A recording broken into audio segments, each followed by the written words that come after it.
NYPD is now looking for a violent robbery suspect they say is targeting elderly women in 2 boroughs. As CBS 2's Magdalena Doris reports, some of the victims in their 80s and 90s were left badly bruised and terrified.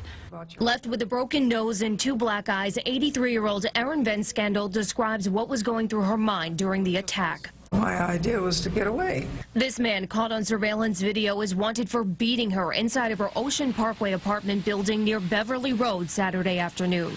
I guess I just got shocked. I don't remember really very much. Police say the suspect followed Van Scandal into her lobby. As she took the elevator, groceries in hand, he took the stairs and minutes later knocked on her door.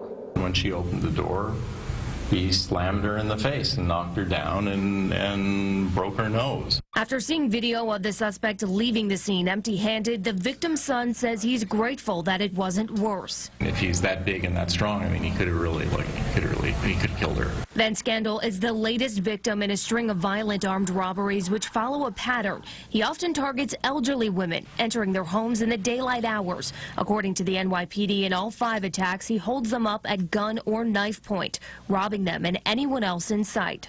Certainly, I'll be more aware of my surroundings, where I might not have been before.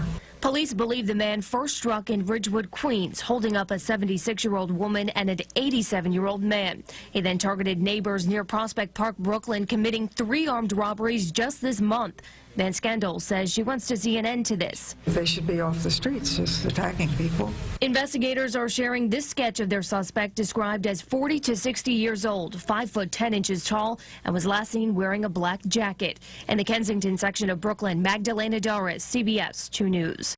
Other victims include a 91-year-old woman who was choked. She is now okay. Also, a woman in her 70s was tied up and then released.